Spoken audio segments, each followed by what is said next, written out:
Hi ಮಕ್ಕಳ, ಈ ಮುಂಚೆ ನಾವು ದ್ರವ್ಯದ ಬಗ್ಗೆ ತಿಳ್ಕೊಂಡ್ವಿ, ಅದರ ಗುಣಗಳ ಬಗ್ಗೆ ತಿಳ್ಕೊಂಡ್ವಿ, ಅದರ ಬೇರೆ ಬೇರೆ ಸ್ಥಿತಿಗಳ ಬಗ್ಗೆ ತಿಳ್ಕೊಂಡ್ವಿ. ಮತ್ತೆ ಆ ಸ್ಥಿತಿಯಲ್ಲಿ ಹೇಗೆ ಅದರಲ್ಲಿರುವಂಥ ಕಣಗಳು ಅರೇಂಜ್ ಆಗಿರುತ್ತೆ ಅಂತ ಹೇಳಿ ಕೂಡ ತಿಳ್ಕೊಂಡ್ವಿ. ಸೊ ಈ ಅರೇಂಜ್ಮೆಂಟ್ನ ಹೇಗೆ ನಾವು ಚೇಂಜ್ ಮಾಡಬಹುದು, ಯಾವುದರಿಂದ ಬದಲಾವಣೆ ಮಾಡ್ಬೋದು, ಈ ಬದಲಾವಣೆ ಮಾಡಿ ನಾವು ಆ ಸ್ಥಿತಿಯಲ್ಲಿ ಬದಲಾವಣೆ ಹೇಗೆ ತರಬಹುದು ಅಂತ ಹೇಳಿ ಇವತ್ತು ನೋಡೋಣ. ಹಾಗಾಗಿ ಇವತ್ತಿನ ವಿಷಯ ದ್ರವ್ಯದ ಮೇಲೆ ತಾಪದ ಬದಲಾವಣೆಯ ಪರಿಣಾಮಗಳು. ಈ ವಿಡಿಯೋದ ಉದ್ದೇಶಗಳು ಇಲ್ಲಿವೆ. ದ್ರವ್ಯದ ಸ್ಥಿತಿಗಳ ನಡುವಿನ ಪರಸ್ಪರ ಪರಿವರ್ತನೆಯನ್ನು ಅರ್ಥ ಮಾಡಿಕೊಳ್ಳೋದು, ಬದಲಾವಣೆಯನ್ನು ತರುವ ಪ್ರತಿಕ್ರಿಯೆಗಳನ್ನು ಅರ್ಥ ಮಾಡಿಕೊಳ್ಳೋದು, ದ್ರವನ ಗುಪ್ತೋಷ್ಣ ಮತ್ತು ಆವಿಕರಣ ಗುಪ್ತೋಷ್ಣವನ್ನು ತಿಳ್ಕೊಳ್ಳೋದು, ಕುದಿಯುವ ಮತ್ತು ಆವಿಯಾಗುವಿಕೆಯ ನಡುವಿನ ವ್ಯತ್ಯಾಸವನ್ನು ಅರ್ಥ ಮಾಡಿಕೊಳ್ಳೋದು, ಮತ್ತೆ ದ್ರವ್ಯದ ಮೇಲೆ ಒತ್ತಡ ಬದಲಾವಣೆಯ ಪರಿಣಾಮವನ್ನು ಅರ್ಥ ಮಾಡಿಕೊಳ್ಳೋದು. ಈಗ ನಾವು ದ್ರವ್ಯದ ಸ್ಥಿತಿಗಳ ನಡುವಿನ ಪರಸ್ಪರ ಪರಿವರ್ತನೆಗಳನ್ನು ನೋಡೋಣ. ಇಲ್ಲಿ ನಿಮಗೆ ಕೈಯಲ್ಲಿ ಐಸ್ ಕ್ಯೂಬ್ಸ್ ಇರೋದು ಕಂಡು ಬರುತ್ತೆ. ಸೊ ಆ ಐಸ್ ಕ್ಯೂಬ್ ಕರಗುತ್ತಾ, ಮತ್ತೆ ಯಾಕೆ ಕರಗುತ್ತೆ ಅಂತ ಹೇಳಿ ಯೋಚನೆ ಮಾಡಿ ನೋಡಿ. ಅದೇ ರೀತಿ ನಿಮ್ಗೆ ಯಾರಾದ್ರೂ ಬಿಸಿ ಹಾಲು ಕೊಟ್ರೆ ಆ ಬಿಸಿ ಹಾಲಿಂದ ಆವಿ ಬರೋದು ನೋಡಿರ್ತೀರಲ್ವಾ. ಸೊ ಅದು ಆವಿ ಹಾಗೆ ಇರುತ್ತಾ, ಇನ್ನೊಂದು ಸ್ವಲ್ಪ ಹೊತ್ತು ಹಾಗೆ ಬಿಟ್ರೆ ಅದು ಇರುತ್ತಾ ಇಲ್ವಾ ಅಂತ ಹೇಳಿ 1 ಸೆಕೆಂಡ್ ಯೋಚನೆ ಮಾಡಿ ನೋಡಿ. ಮತ್ತೆ ಅಕಸ್ಮಾತ್ ಇರಲ್ಲ ಅಂತ ಹೇಳಿದ್ರೆ ಯಾಕೆ ಅಂತ ಕೂಡ ಯೋಚನೆ ಮಾಡಿ. ಈಗ ನೀವು ನಿಮ್ಮನ್ನೇನು ಕೇಳ್ಕೊಳ್ಬೇಕಪ್ಪ ಅಂತ ಹೇಳಿದ್ರೆ, ಈ 2 ಎಕ್ಸಾಂಪಲ್ಸಲ್ಲೂ ಏನು ಕಾಮನ್ ಅಂತ ಹೇಳಿ. ಆ ಐಸು ನಿಮ್ಮ ಬಾಡಿ ಹೀಟ್ ಇಂದ ಕರಗ್ತಾ, ಅಥವಾ ಈ ಗ್ಲಾಸಲ್ಲಿರುವಂಥ ಹಾಲು ತಣ್ಣಗಾದ್ಮೇಲೆ ನಿಮಗೆ ಆವಿ ಸಿಗುತ್ತಾ? ಇಲ್ಲ ಅಲ್ವಾ. ಸೊ ಎರಡರಲ್ಲೂ ಏನಪ್ಪ ಕಾಮನ್ ಅಂತ ಹೇಳಿದ್ರೆ, ಅದರಲ್ಲಿ ಇರೋ ಅಂಥ ಉಷ್ಣಾಂಶ ಅಲ್ವಾ. ಸೊ ಹಾಗಾಗಿ ಈ ಉಷ್ಣಾಂಶನ ಮೆಷರ್ ಮಾಡಬೇಕಲ್ಲ ನಾವು. ಹೆಂಗಪ್ಪ ಅಂತ ಹೇಳಿದ್ರೆ, ಒಂದು ವಸ್ತುವಿನ ಉಷ್ಣತೆ ಅಥವಾ ಶೀತದ ಮಟ್ಟವನ್ನು ನಾವು ಹೇಗೆ ಮೆಷರ್ ಮಾಡ್ತೀವೋ ಅದನ್ನು ನಾವು ತಾಪಮಾನ ಅಂತ ಕರಿತೀವಿ. So what does temperature actually do to change the state of a substance? In here you can see a thermometer being placed in a solid, say sand, and this solid is heated. The red line in the thermometer shows the temperature, and as we heat the body, the temperature rises. Look at the particle here. Can you see it vibrating? Is it slower or faster in comparison? Does it mean it is gaining energy when you are giving it heat? Yes, it is. When you heat a substance, the heat energy that you are supplying is transferred to the particles, and this makes the particles move faster. This also increases its temperature.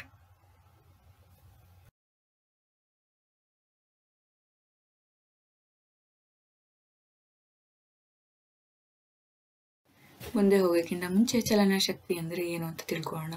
ಯಾವುದೇ ವಸ್ತುವಿನ ಚಲನೆ ಅದರ ಶಕ್ತಿಯನ್ನು ನಿರ್ಣಯಿಸಿದರೆ ಅದನ್ನು ನಾವು ಚಲನಶಕ್ತಿ ಎನ್ನುತ್ತೇವೆ. ಈ ಚಲನಶಕ್ತಿ ಅಂತ ಹೇಳಿದ್ರೆ ಏನಪ್ಪ, ಇದರಲ್ಲಿ ಯಾವುದರಲ್ಲಿ ಚಲನಶಕ್ತಿ ಜಾಸ್ತಿ ಇದೆ ಅಂತ ನಾವು ನೋಡೋದಾದರೆ, ಇಲ್ಲಿ ABC ಬೇರೆ ಬೇರೆ ಟೈಮಲ್ಲಿ ಅಂತ ಹೇಳಿ ನಾವು ಇಟ್ಕೊಂಡ್ರೆ, Cಯಲ್ಲಿ ಜಾಸ್ತಿ ಇದೆ ಅಲ್ವಾ ಚಲನಶಕ್ತಿ. ಯಾಕೆ ಅಂತ ಹೇಳಿದ್ರೆ, ಇಲ್ಲಿ ನೀವು ಏನು ಡಿಫ್ರೆಂಟ್ ಇದೆ ಹೇಳಿ ಈ ಮೂರರಲ್ಲೂ? ಟೆಂಪ್ರೇಚರ್ ಅಥವಾ ತಾಪಮಾನ ಅಲ್ವಾ. ಸೊ ಏನಾಗ್ತಾ ಇದೆ ಅಂತ ಇಲ್ಲಿ ಕಂಡು ಬರ್ತಿದೆ, ತಾಪಮಾನ ಅಥವಾ ಟೆಂಪ್ರೇಚರ್ ಇನ್ಕ್ರೀಸ್ ಆಗ್ತಿದ್ದಂಗೆನೆ ಕೈನೆಟಿಕ್ ಎನರ್ಜಿ ಅಥವಾ ಚಲನ ಶಕ್ತಿ ಏನಂತ ನಾವು ಹೇಳ್ತೀವಿ ಅದನ್ನು ಇನ್ಕ್ರೀಸ್ ಆಗ್ತಾ ಇದೆ. ಇದು ಇನ್ಕ್ರೀಸ್ ಆಗ್ತಿರೋದು ಹೇಗಪ್ಪ ಗೊತ್ತಾಗ್ತಾ ಇದೆ ಅಂತ ಹೇಳಿದ್ರೆ, ಇಲ್ಲಿ ನೀವು ನೋಡೋ ಹಾಗೇನೆ ಇಲ್ಲಿ ಕಣಗಳ ಸ್ಪೀಡ್ ಅಥವಾ ವೇಗ ಏನಾಗ್ತಾ ಇದೆ, ಅದು ಕಂಪಿಸೋ ವೇಗ ಏನಾಗ್ತಾ ಇದೆ ಅಂತ ಹೇಳಿದ್ರೆ, ಟೆಂಪ್ರೇಚರ್ ಜಾಸ್ತಿ ಆಗ್ತಿದ್ದಂಗೆನೆ ಅದನ್ನು ಜಾಸ್ತಿ ಆಗ್ತಾ ಇದೆ.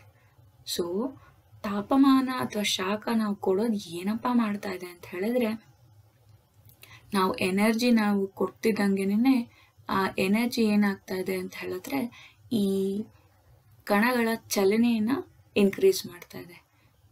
ಸೊ ಚಲನೆ ಏನಕ್ಕಪ್ಪ ಇನ್ಕ್ರೀಸ್ ಆಗ್ತಿದೆ ಅಂತ ಹೇಳಿದ್ರೆ, ಬೇಸಿಕ್ಲಿ ತಾಪಮಾನ ಅವುಗಳ ಕೈನೆಟಿಕ್ ಎನರ್ಜಿ ಅಥವಾ ಚಲನ ಶಕ್ತಿಯನ್ನು ಇನ್ಕ್ರೀಸ್ ಮಾಡ್ತಿರೋದ್ರಿಂದ ಆ ಕಂಪಿಸೋದು ಜಾಸ್ತಿ ಆಗ್ತಾ ಇದೆ. ಈ ಹಿಂದೆ ನಾವು ದ್ರವ್ಯದ ಕಣಗಳ ಮಧ್ಯೆ ಇರುವಂತಹ ಆಕರ್ಷಣೆ ಬಗ್ಗೆ ತಿಳ್ಕೊಂಡಿದ್ವಿ ಅಲ್ವಾ. ಸೊ ಇಲ್ಲೇನಾಗ್ತಾ ಇದೆ ಅಂತ ಹೇಳಿದ್ರೆ, ನಾವು ನೀರನ್ನ ಬಿಸಿ ಮಾಡ್ತಾ ಇದೀವಿ. ನಾವು ನೀರಿಗೆ ಶಾಖ ಕೊಟ್ಟಾಗ ಅದರ ತಾಪಮಾನ ಹೆಚ್ಚು ಮಾಡ್ತಾ ಇದೀವಿ. ಕಣಗಳದ್ದು ತಾಪಮಾನ ಹೆಚ್ಚು ಮಾಡಿದಾಗ ಏನಪ್ಪ ಆಗ್ತದೆ ಅಂತ ಹೇಳಿ ನೀವಿಲ್ಲಿ ಕಾಣಬಹುದು. ಸೊ ನಾವು ಜಾಸ್ತಿ ಮಾಡ್ತಿದ್ದಂಗೆ ಆ ಕಣಗಳ ಮಧ್ಯ ಇರುವಂತಹ ಅಟ್ರಾಕ್ಷನ್ ಅಥವಾ ಆಕರ್ಷಣೆ ಏನ್ ಹೇಳ್ತೀವಿ ಅದು ಕಡಿಮೆ ಆಗ್ತಾ ಇದೆ. ಕಡಿಮೆ ಆದಂಗೆಲ್ಲ ಏನಪ್ಪಾ ಆಗ್ತಾ ಇದೆ ಅಂತ ಹೇಳಿದ್ರೆ, ಅದು ಒಂದರಿಂದ ಒಂದು ದೂರ ಹೋಗ್ತಾ ಇದೆ ಅಂತ ಹೇಳಿದ್ರೆ, ಆಕರ್ಷಣೆ ಕಡಿಮೆ ಆದಾಗ ಏನಾಗುತ್ತೆ, ಅದು ಸ್ವಲ್ಪ ಫ್ರೀ ಆಗಿ ಮೂವ್ ಆಗಬಹುದು. ಫ್ರೀ ಆಗಿ ಮೂವ್ ಆದಾಗ ಏನಾಗುತ್ತೆ ಅಂತ ಹೇಳಿದ್ರೆ, ಅದು ಆ ಎನರ್ಜಿನ ಸಿಕ್ಕಿರೋ ಎನರ್ಜಿಯಿಂದ ಅದು ಜಾಸ್ತಿ ಚಲಿಸಕ್ಕೆ ಸ್ಟಾರ್ಟ್ ಆಗುತ್ತೆ. ಆಮೇಲೆ ಒಂದರಿಂದ ಒಂದು ದೂರ ಹೋಗೋದಕ್ಕೆ ಜಾಸ್ತಿ ಮಾಡುತ್ತೆ. ಸೊ ಇದರಲ್ಲೆಲ್ಲ ಏನ್ ಕಾಣ್ತಾ ಇದೀವಿ ನಾವು ಅಂದ್ರೆ, ಒಂದು ಪ್ಯಾಟರ್ನ್ ಕಾಣಿಸ್ತಿದೆ ಅಲ್ವಾ.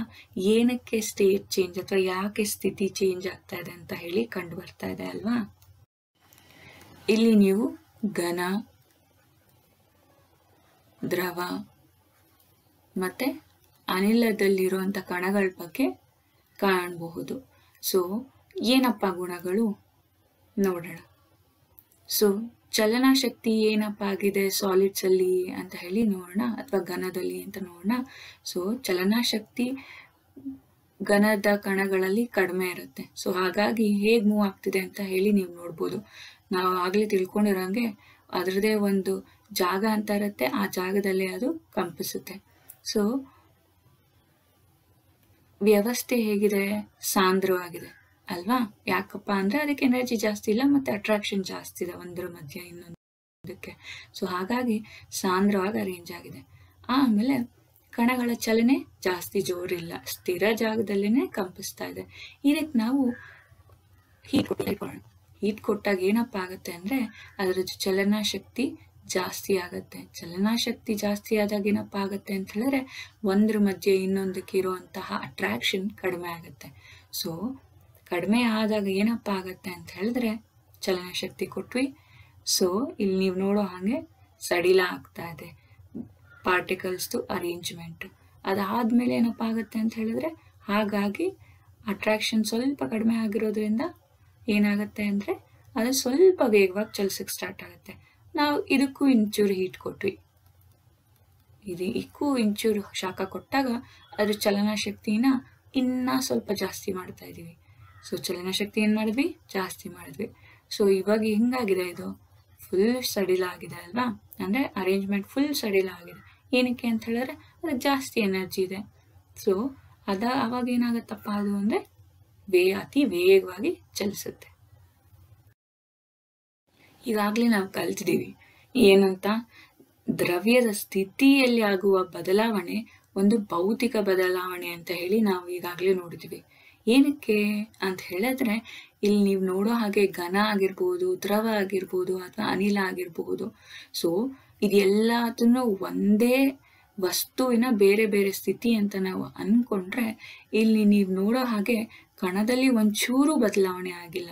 ಏನ್ ಬದಲಾವಣೆ ಆಗಿದೆ, ಅದರಲ್ಲಿರುವಂತ ಕೈನೆಟಿಕ್ ಎನರ್ಜಿ ಬದಲಾವಣೆ ಆಗಿದೆ, ಅಥವಾ ಚಲನಶಕ್ತಿ ಬದಲಾವಣೆ ಆಗಿದೆ, ಅಥವಾ ಅದರಲ್ಲಿರುವಂತ ತಾಪಮಾನ ಬದಲಾವಣೆ ಆಗಿದೆ, ಅದರಲ್ಲಿರುವಂತ ಅರೇಂಜ್ಮೆಂಟ್ ಬದಲಾವಣೆ ಆಗಿದೆ. ಆದರೆ ಅದರಲ್ಲಿರುವಂತ ಕಣಗಳು ಬದಲಾವಣೆ ಆಗಿಲ್ಲ.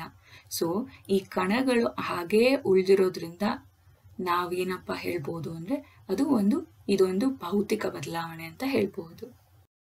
This sums up what we have studied till now.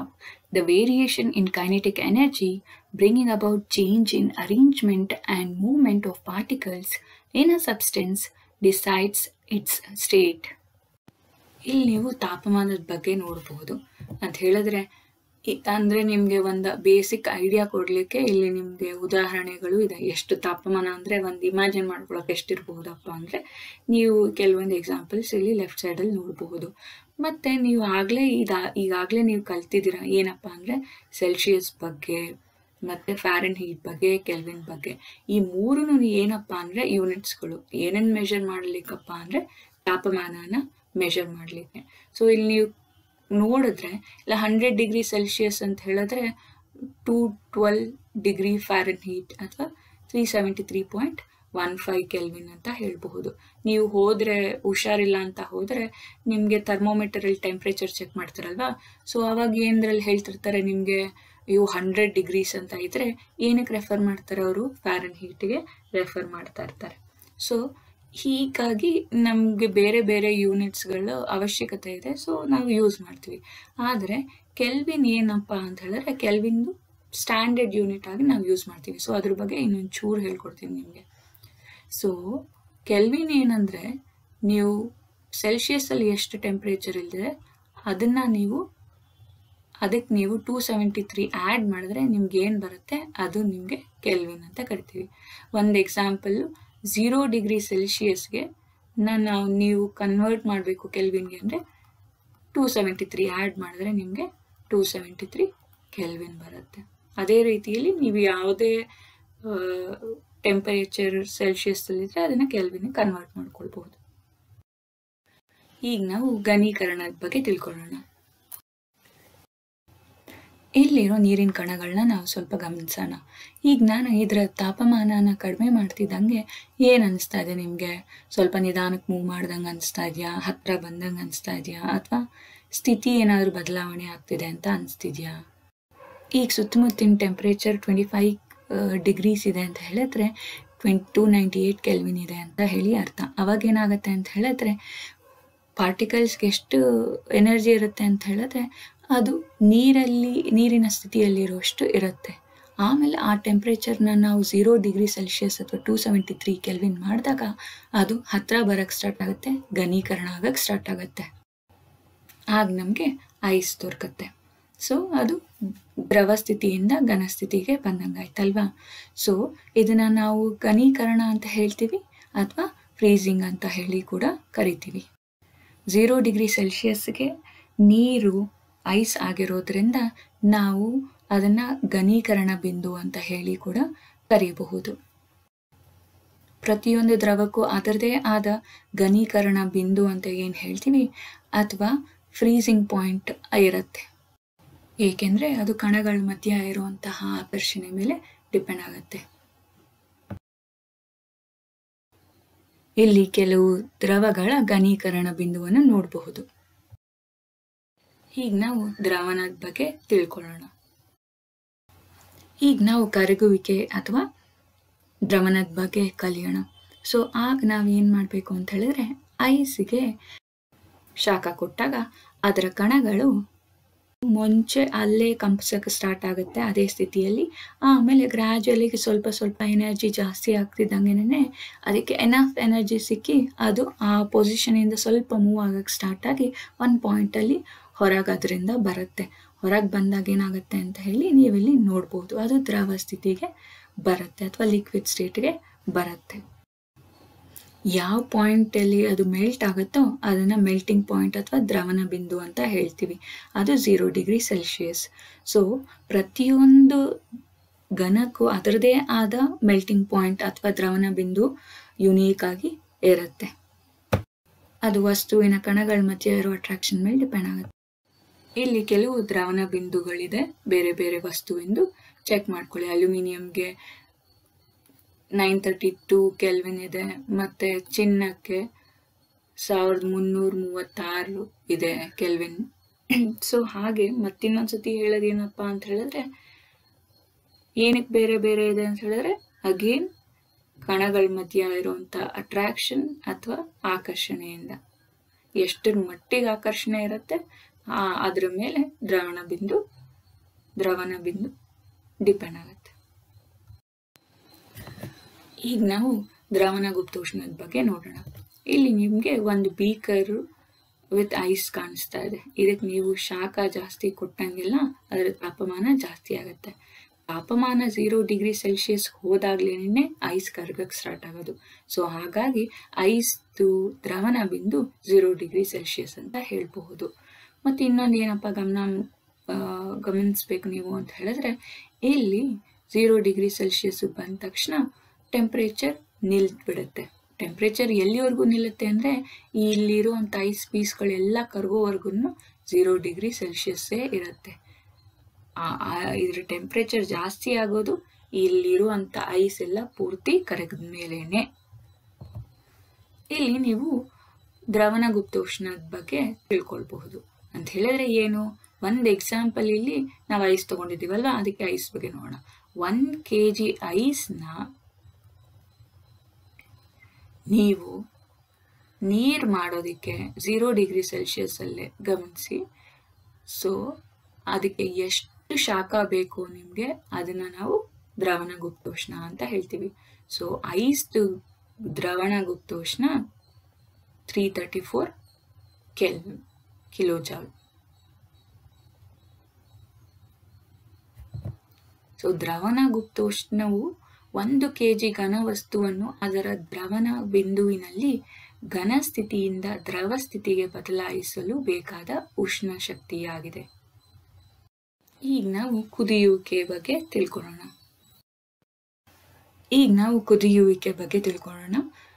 ನೀರಿಗೆ ನಾವು ಶಾಖನ ಕೊಟ್ಟಾಗ ಅದರಲ್ಲಿರೋ ಕಣಗಳದ್ದು ಚಲನಶಕ್ತಿ ಇನ್ಕ್ರೀಸ್ ಆಗುತ್ತೆ. ಚಲನಶಕ್ತಿ ಇನ್ಕ್ರೀಸ್ ಆದಂಗೆ ಮಧ್ಯದಲ್ಲಿ ಇರೋವಂಥ ಆಕರ್ಷಣೆ ಕಡಿಮೆ ಆಗ್ತಾ ಹೋಗುತ್ತೆ. ಸೊ ಕಡಿಮೆ ಆಗ್ತಿದ್ದಂಗೆ ಏನಪ್ಪ ಆಗುತ್ತೆ ಅಂತ ಹೇಳಿದ್ರೆ ಅದು ದೂರ ಹೋಗ್ಲಿಕ್ಕೆ ಸ್ಟಾರ್ಟ್ ಆಗುತ್ತೆ. ಆಮೇಲೆ ಒಂದು ಪಾಯಿಂಟಲ್ಲಿ ಅದು ಅನಿಲ ಸ್ಥಿತಿಗೆ ಹೋಗೋಕ್ಕೆ ಸ್ಟಾರ್ಟ್ ಮಾಡುತ್ತೆ. 100 ಡಿಗ್ರಿ ಸೆಲ್ಸಿಯಸ್ ಅಥವಾ 373 ಕೆಲ್ವಿನ್ಗೆ ನೀರು ಕುದಿಲಿಕ್ಕೆ ಆರಂಭಿಸೋದ್ರಿಂದ ಅದನ್ನು ಕುದಿ ಬಿಂದು ಅಂತ ಹೇಳಿ ಕರಿಬಹುದು. ಬಾಯ್ಲಿಂಗ್ ಒಂದು ಬೃಹತ್ ವಿದ್ಯಮಾನ ಅಂತ ಹೇಳಿದ್ರೆ ಕುದಿಯುವಿಕೆಯಲ್ಲಿ ಪ್ರತಿಯೊಂದು ಕಣಗಳು, ನೀರಿನಲ್ಲಿರುವಂಥ ಕಣಗಳೂ ಇನ್ವಾಲ್ವ್ ಆಗಿರುತ್ತೆ. ಮತ್ತು ಎಲ್ಲದಕ್ಕೂ ಎಷ್ಟು ಎನರ್ಜಿ ಇರುತ್ತೆ ಅಂತ ಹೇಳಿದ್ರೆ ಅದು ಅನಿಲ ಸ್ಥಿತಿ ಅಥವಾ ಗೇಷಿಯಸ್ ಸ್ಟೇಟ್ಗೆ ಎಂಟರ್ ಆಗೋಷ್ಟು. ಇದು 100 ಡಿಗ್ರಿ ಸೆಲ್ಸಿಯಸ್ ಅಥವಾ 373 ಕೆಲ್ವಿನ್ಗೆ ಆಗೋದ್ರಿಂದ ಅದನ್ನು ನಾವು ಬಾಯ್ಲಿಂಗ್ ಪಾಯಿಂಟ್ ಅಥವಾ ಕುದಿ ಬಿಂದು ಅಂತ ಹೇಳಿ ಕರಿತೀವಿ. ಪ್ರತಿಯೊಂದು ದ್ರವಕ್ಕೂ ಅದರದೇ ಆದ ಕುದಿ ಬಿಂದು ಇರುತ್ತೆ. ಅದು ಅದರ ಕಣಗಳ ಮಧ್ಯ ಇರುವಂಥ ಅಟ್ರಾಕ್ಷನ್ ಮೇಲೆ ಡಿಪೆಂಡ್ ಆಗುತ್ತೆ. ಮತ್ತು ಅದಕ್ಕೆ ಎಷ್ಟು ಎನರ್ಜಿ ಬೇಕು ಅದರಿಂದ ಬ್ರೇಕ್ ಫ್ರೀ ಆಗೋಕ್ಕೆ ಅನ್ನೋದ್ರ ಮೇಲೆ ಡಿಪೆಂಡ್ ಆಗುತ್ತೆ. Now let us look at latent heat of vaporization. What could it be? As we already learned that hidden heat, or the heat that does not show up as rise in temperature, is what we are talking about. Even here, till the whole bulk of water is converted into steam, the temperature remains to be at 100 degrees Celsius, even if we continuously supply heat. For water, the latent heat of vaporization is 260 kilojoule. Similarly, all liquids have different latent heat of vaporization.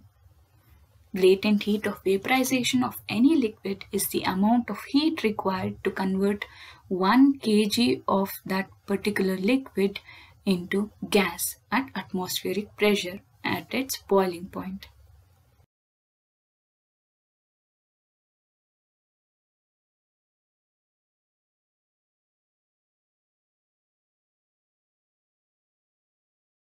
ಈಗ ನಾವು ಸಾಂದ್ರೀಕರಣದ ಬಗ್ಗೆ ನೋಡೋಣ. ಇಲ್ಲಿ ನಾವು ಆವಿನ ತಗೊಂಡಿದ್ದೀವಿ. ಆ ಆವಿಗೆ ನಾವು ಟೆಂಪ್ರೇಚರ್ನ ಕಡಿಮೆ ಮಾಡ್ತಾ ಬಂದಾಗ ಏನಾಗ್ತಿದೆ ಅಂತ ಹೇಳಿ ನೋಡಿ. ಅದು ಕೈನೆಟಿಕ್ ಎನರ್ಜಿ, ಅದರದ್ದು ಚಲನ ಶಕ್ತಿ ಸ್ವಲ್ಪ ಕಡಿಮೆ ಆಗ್ತಾ ಬರ್ತಾ ಇದೆ. ಮತ್ತು ಕಡಿಮೆ ಆಗ್ತಿದ್ದಂಗೆ ಒಂದ್ರ ಜೊತೆ ಒಂದು ಅಟ್ರಾಕ್ಷನ್ನು ಸ್ವಲ್ಪ ಜಾಸ್ತಿ ಆಗ್ತಾ ಇದೆ. ಸೊ ಅದು ಹತ್ರ ಬಂದ್ಬಿಟ್ಟು ಒಂದು ಪಾಯಿಂಟ್ ಆಫ್ ಟೈಮಲ್ಲಿ ಏನಾಗುತ್ತೆ ಅಂತ ಹೇಳಿದ್ರೆ ಅದು ಕಂಡೆನ್ಸ್ ಆಗಿ ದ್ರವ ಆಗುತ್ತೆ. ಮುಂಚೆ ಅನಿಲ ಸ್ಟೇಟಲ್ಲಿತ್ತು, ಇವಾಗ ದ್ರವ ಸ್ಥಿತಿಗೆ ಬಂತು. ಇದನ್ನು ನೀವು ಯಾವುದಾದ್ರೂ ಒಂದು ಪಾತ್ರೆಯಲ್ಲಿ ಬಿಸಿ ನೀರಿದ್ದಾಗ ಒಂದು ಪ್ಲೇಟ್ನ ಮುಚ್ಚಿದಾಗ ಕಂಡು ಬರುತ್ತೆ. ಆ ಪ್ಲೇಟು ಲೋವರ್ ಟೆಂಪ್ರೇಚರಲ್ಲಿ ಇರೋದ್ರಿಂದ ಏನಪ್ಪ ಆಗುತ್ತೆ ಅಂತ ಹೇಳಿದ್ರೆ ಅದು ಆವಿನೂ ಅದಕ್ಕೆ ಕಾಂಟ್ಯಾಕ್ಟಲ್ಲಿ ಬರೋದೂ ಲೋವರ್ ಟೆಂಪ್ರೇಚರ್ಗೆ ಹೋಗಿ ನಿಧಾನವಾಗಿ ಕಂಡೆನ್ಸ್ ಆಗ್ತಾ ಬರುತ್ತೆ ಅಥವಾ ಸಾಂದ್ರೀಕರಣ ಆಗ್ತಾ ಬರುತ್ತೆ. ಆಮೇಲೆ ಅದು ನೀರಾಗುತ್ತೆ. ಈಗ ನಾವು ಉತ್ಪತನ ಮತ್ತು ಶೇಖರಣೆ ಬಗ್ಗೆ ನೋಡೋಣ. ಇಲ್ಲಿ ನಾವು ಉತ್ಪತನದ ಕೆಲವೊಂದು ಎಕ್ಸಾಂಪಲ್ಸ್ನ ನೋಡಬಹುದು. ಇದು ಡ್ರೈ ಐಸ್, ಇದು ಅಮೋನಿಯಂ ಕ್ಲೋರೈಡ್ ಸಾಲ್ಟ್, ಇದು ಕ್ಯಾಂಫರ್ ಅಥವಾ ಕರ್ಪೂರ. ಸೊ ಇಲ್ಲಿ ಏನಪ್ಪ ಆಗ್ತಾ ಇದೆ ಅಂತ ಹೇಳಿದ್ರೆ, ಯಾವಾಗ್ಲೂ ಏನಾಗುತ್ತೆ, ಘನದಿಂದ ದ್ರವ, ದ್ರವದಿಂದ ಅನಿಲ ಆಗ್ತಾವಲ್ವಾ ವಸ್ತುಗಳು. ಇಲ್ಲಿ ಏನಾಗ್ತಾ ಇದೆ ಉತ್ಪತನದಲ್ಲಿ ಅಂದ್ರೆ ಘನದಿಂದ ಡೈರೆಕ್ಟ್ ಆಗಿ ಅನಿಲ ಆಗ್ತಾ ಇದೆ. ಇದಕ್ಕೆ ಕೆಲವೊಂದು ಎಕ್ಸಾಂಪಲ್ಸ್ ಇಲ್ಲಿದೆ. ಇದರಲ್ಲೂ ನೀವೇನಪ್ಪ ನೆನ್ಪಿಟ್ಕೊಳ್ಬೇಕು ಅಂತ ಹೇಳಿದ್ರೆ, ಅದಕ್ಕೆ ಎನರ್ಜಿ ಜಾಸ್ತಿ ಆದಾಗ ಅದು ಡೈರೆಕ್ಟ್ ಆಗಿ ಅನಿಲ ಆಗತ್ತೆ ಅಂತ ಹೇಳಿ, ಹೌದಾ. ಸೊ ಶೇಖರಣೆ ಹೇಗಪ್ಪ ಅಂದ್ರೆ, ಶೇಖರಣೆ ಉತ್ಪತನಕ್ಕೆ ಆಪೋಸಿಟ್ ಅಥವಾ ಉಲ್ಟಾ, ಹೌದಾ. ಸೊ ಇಲ್ಲಿ ಏನಾಗ್ತಾ ಇದೆ ಅಂತ ಹೇಳಿದ್ರೆ, ಅನಿಲದಿಂದ ಅದು ಡೈರೆಕ್ಟ್ ಆಗಿ ಘನ ಆಗ್ತಾ ಇದೆ. ಎಕ್ಸಾಂಪಲ್, ನೀವು ಯಾವಾಗಾದ್ರೂ ಏನಾದ್ರು ಸುಟ್ಟಾಗ ಅದರಿಂದ ಹೊಗೆ ಬರುತ್ತಲ್ಲ, ಅದು ಯಾವ್ದು ಕೂಲರ್ ಸರ್ಫೇಸ್ ಮೇಲೆ ಅದೇನಪ್ಪ ಆಗತ್ತೆ ಅಂದ್ರೆ ಶೇಖರಣೆಗೊಳ್ಳುತ್ತೆ. ಈಗ ನಾವು ದ್ರವ್ಯದ ಮೇಲೆ ಒತ್ತಡ ಬದಲಾವಣೆಯ ಪರಿಣಾಮವನ್ನು ನೋಡೋಣ. ಈಗ ನಾವು ಒತ್ತಡದ ಎಫೆಕ್ಟ್ ನ ನೋಡೋಣ. ಅದನ್ನ ತಿಳ್ಕೊಳ್ಳೋದಕ್ಕೆ ನಿಯಾನ್ ಗ್ಯಾಸ್ ನ ಈ ಕಂಟೈನರ್ ಒಳಗೆ ತಗೊಳ್ಳೋಣ. ಸೊ ಇದಕ್ಕೆ ಒತ್ತಡ ನಾವು ಜಾಸ್ತಿ ಮಾಡೋದು 2 ರೀತಿ ಇದೆ. ಒಂದು, ಆ ಲಿಡ್ ನ ಒತ್ತಿ ಒಳಗೆ ತಳ್ಳಿದಾಗ ಅದ್ರ ಒತ್ತಡ ಜಾಸ್ತಿ ಮಾಡ್ತಾ ಇದೀವಿ, ಅಥವಾ ಇನ್ನ ಜಾಸ್ತಿ ನಿಯಾನ್ ಪಾರ್ಟಿಕಲ್ಸ್ ನ ಪಂಪ್ ಮಾಡೋನು ಒತ್ತಡ ಜಾಸ್ತಿ ಮಾಡಬಹುದು. ಹೇಗೆ ಜಾಸ್ತಿ ಒತ್ತಡ ಕೊಟ್ಟಷ್ಟು ಅದರ ಪಾರ್ಟಿಕಲ್ಸ್ ಎಲ್ಲ ಹತ್ರ ಬಂದು ಸ್ಥಿತಿ ಬದಲಾವಣೆ ಆಗ್ತಾ ಇದೆ ಅಂತ ಹೇಳಿ ನೀವು ಇಲ್ಲಿ ನೋಡಬಹುದು. ಬೆಸ್ಟ್ ಎಕ್ಸಾಂಪಲ್ ಇದಕ್ಕೆ dry ice. So dry ice actually carbon dioxide under high pressure. So ಆ ಪ್ರೆಷರ್ ತೆಗೆದ ತಕ್ಷಣ ಅದು ಉತ್ಪತನ ಆಗಿ ಡೈರೆಕ್ಟ್ ಆಗಿ ಅನಿಲ ಆಗ್ಬಿಡತ್ತೆ. ಈಗ ನಾವು ಬಾಷ್ಪೀಕರಣದ ಬಗ್ಗೆ ತಿಳ್ಕೊಳ್ಳೋಣ. ಇಲ್ಲಿ ನಿಮ್ಗೆ ಬಾಷ್ಪೀಕರಣ ಆಗ್ತಿರೋದು ಕಂಡು ಬರ್ತಾ ಇದೆ. ಏನ್ ಗಮನಿಸ್ಬೇಕಪ್ಪ ನೀವು ಅಂತ ಹೇಳಿದ್ರೆ, ಬಾಷ್ಪೀಕರಣ ಆಗೋದು ಬರೀ ಮೇಲ್ಮೈಯಲ್ಲಿ ಅಷ್ಟೇ, ಅಥವಾ ಮೊದಲನೇ ಟಾಪ್ ಲೇಯರ್ ಅಲ್ಲಿ ಅಷ್ಟೇ. ಯಾಕಪ್ಪ ಅಂತ ಹೇಳಿದ್ರೆ, ಈ ಮೇಲ್ಮೈಗೆ ಅಥವಾ ಟಾಪ್ ಲೇಯರ್ಗೆ ಒಂದೇ ಕಡೆಯಿಂದ ಅಟ್ರಾಕ್ಷನ್ ಅಷ್ಟೇ, ಕೆಳಗಿಂದ ಸೆಕೆಂಡ್ ಲೇಯರ್ ಇಂದ ಏನ್ ಅಟ್ರಾಕ್ಷನ್ ಇದೆ ಅಷ್ಟಷ್ಟೇ. ಸೊ ಹಾಗಾಗಿ ಏನಾಗತ್ತೆ ಅಂತ ಹೇಳಿದ್ರೆ, ಈ ಮೇಲ್ಮೈಯಲ್ಲಿರುವಂತ ಕಣಗಳು ಹೊರಗಿನ ವಾತಾವರಣದಿಂದ ಸ್ವಲ್ಪ ಶಾಖ ತಗೊಂಡ್ರೆ ಸಾಕು, ಆವಾಗ ಅದು ಎನಫ್ ಎನರ್ಜಿಯಿಂದ ಆ ಅಟ್ರಾಕ್ಷನ್ನ ಬ್ರೇಕ್ ಮಾಡಿ ಏನಾಗಬಹುದು, ಆವಿಯಾಗಿ ಹೋಗಬಹುದು. ಸೊ ಏನ್ ಗಮನದಲ್ಲಿರ್ಬೇಕು ಅಂತ ಹೇಳಿದ್ರೆ, ಬಾಷ್ಪೀಕರಣ ಕುದಿಯುವಿಕೆ ಅಂತಲ್ಲ. ಯಾಕಪ್ಪ ಅಂತ ಹೇಳಿದ್ರೆ, ಬಾಷ್ಪೀಕರಣ ಮೇಲ್ಮೈ ವಿದ್ಯಮಾನ, ಆದರೆ ಕುದಿಯುವಿಕೆ ಬೃಹತ್ ವಿದ್ಯಮಾನ. ಮತ್ತೆ ಬಾಷ್ಪೀಕರಣ ತುಂಬಾ ಕಡಿಮೆ ಶಾಖವನ್ನು ಯೂಸ್ ಮಾಡಿಕೊಂಡೆ ಆವಿಯಾಗಿ ಹೋಗ್ಬೋದು ಬಾಷ್ಪೀಕರಣದಲ್ಲಿ, ಆದರೆ ಕುದಿಯುವಿಕೆಯಲ್ಲಿ ಹಾಗಾಗೋದಿಲ್ಲ. ಅದಕ್ಕೆ ತುಂಬಾ ಜಾಸ್ತಿ ಶಾಖದ ಅವಶ್ಯಕತೆ ಇದೆ. ನೆಕ್ಸ್ಟ್ ಏನಂತ ಹೇಳಿದ್ರೆ, ಅದರ ಸುತ್ತಮುತ್ತಲಿನ ಪ್ರದೇಶವನ್ನು ಇದು ತಂಪಾಗಿಸಬಹುದು ಅಂತ ಹೇಳಿದ್ರೆ, ಬಾಷ್ಪೀಕರಣ ಏನ್ ಮಾಡ್ತಾ ಇದೆ ಅಂತ ಹೇಳಿದ್ರೆ, ಹೊರಗಿಂದನೇ ಹೀಟ್ ನ ತಗೊಳ್ತಾ ಇದೆ, ಶಾಖನ ತಗೊಳ್ತಿದೆ ಅಲ್ವಾ. ಸೊ ಅಲ್ಲಿಂದ ಶಾಖ ತಗೊಂಡಾಗ ಅದೇನಪ್ಪ ಆಗತ್ತೆ ಅಂದ್ರೆ ಅದು ತಂಪಾಗತ್ತೆ. ನೆಕ್ಸ್ಟ್ ಏನಂದ್ರೆ, ಮೇಲ್ಮೈಯನ್ನು ಹೆಚ್ಚಿಸುವುದರಿಂದ ಆವಿಯುವಿಕೆಯು ಹೆಚ್ಚಾಗುತ್ತೆ ಅಂತ ಹೇಳಿದ್ರೆ ಏನಂದ್ರೆ, ಬಾಷ್ಪೀಕರಣ ಜಾಸ್ತಿ ಮಾಡ್ಬೇಕು ಅಂತ ಹೇಳಿದ್ರೆ ಏನು, ಈ ಮೇಲ್ಮೈನ ಜಾಸ್ತಿ, ಇವಾಗ ನಾನು ಇದನ್ನ ದೊಡ್ಡದು ಇನ್ನ ಅಗ್ಲದ ಪಾತ್ರೆಯಲ್ಲಿ ಹಾಕಿದ್ರೆ ಇದು ಏನಾಗ್ತಿತ್ತು ಅಂದ್ರೆ ಬಾಷ್ಪೀಕರಣ ಇನ್ನ ಬೇಗ ಆಗ್ತಾ ಇತ್ತು, ಅಷ್ಟೇ ಅದರ ಮೀನಿಂಗ್. ನೆಕ್ಸ್ಟ್ ಏನಂದ್ರೆ, ಗಾಳಿ ಮತ್ತು ತೇವಾಂಶ ಕೂಡ ಇದ್ರ ಮೇಲೆ ಪರಿಣಾಮ ಬೀರುತ್ತೆ ಅಂತ ಹೇಳಿದ್ರೆ, ಗಾಳಿ ಜಾಸ್ತಿ ಇದ್ರೆ ಬಾಷ್ಪೀಕರಣ ಜಾಸ್ತಿ ಆಗುತ್ತೆ, ತೇವಾಂಶ ಜಾಸ್ತಿ ಇದ್ರೆ ಬಾಷ್ಪೀಕರಣ ಕಡಿಮೆ ಆಗುತ್ತೆ. ಇದುವರೆಗೂ ಏನ್ ಕಲ್ತ್ವಿ ಅಂತ ಹೇಳಿ ಮತ್ತೊಮ್ಮೆ ನೋಡೋಣ. ಘನ ದ್ರವ ಆಗೋದನ್ನ ಘನೀಕರಣ ಅಂತ ಹೇಳ್ತೀವಿ, ದ್ರವ ಘನ ಆಗೋದನ್ನ ದ್ರವಣ ಅಂತ ಹೇಳ್ತೀವಿ, ದ್ರವ ಅನಿಲ ಆಗೋದನ್ನ ಪ್ರಾಸೆಸ್ನ ಕುದಿಯುವಿಕೆ ಅಂತ ಹೇಳ್ತೀವಿ, ಅನಿಲ ದ್ರವ ಆಗುವಂತ ಪ್ರಾಸೆಸ್ನ ಸಾಂದ್ರೀಕರಣ ಅಂತ ಹೇಳ್ತೀವಿ, ಘನ ಅನಿಲ ಆಗುವಂತ ಪ್ರಾಸೆಸ್ನ ಉತ್ಪತ್ತನ ಅಂತ ಹೇಳ್ತೀವಿ, ಅನಿಲ ಘನ ಆಗುವಂತ ಪ್ರಾಸೆಸ್ನ ಶೇಖರಣೆ ಅಂತ ಹೇಳ್ತೀವಿ. ತಾಪಮಾನ ಮತ್ತು ಒತ್ತಡದಲ್ಲಿನ ಬದಲಾವಣೆಯು ದ್ರವ್ಯದಲ್ಲಿ ಬದಲಾವಣೆಯನ್ನು ತರುತ್ತದೆ. ದ್ರವ್ಯದ ಸ್ಥಿತಿ ಬದಲಾವಣೆ ಭೌತಿಕ ಬದಲಾವಣೆಯಾಗಿದೆ. ದ್ರವನ ಗುಪ್ತೋಷ್ಣವು 1 kg ಘನ ವಸ್ತುವನ್ನು ಅದರ ದ್ರವನ ಬಿಂದುವಿನಲ್ಲಿ ಘನ ಸ್ಥಿತಿಯಿಂದ ದ್ರವ ಸ್ಥಿತಿಗೆ ಬದಲಾಯಿಸಲು ಬೇಕಾದ ಉಷ್ಣ ಶಕ್ತಿಯಾಗಿದೆ. ಆವಿಕರಣ ಗುಪ್ತೋಷ್ಣವು 1 kg ದ್ರವವನ್ನು ವಾತಾವರಣದ ಒತ್ತಡದಲ್ಲಿ ಅದರ ಕುದಿ ಬಿಂದುವಿನಲ್ಲಿ ದ್ರವ ಸ್ಥಿತಿಯಿಂದ ಅನಿಲ ರೂಪಕ್ಕೆ ಪರಿವರ್ತಿಸಲು ಬೇಕಾದ ಉಷ್ಣ ಶಕ್ತಿಯಾಗಿದೆ. ಆವಿಯಾಗುವಿಕೆಯು ಮೇಲ್ಮೈ ವಿದ್ಯಮಾನವಾಗಿದ್ದು ಅದು ಸುತ್ತಮುತ್ತಲನ್ನು ತಂಪಾಗಿಸುತ್ತದೆ.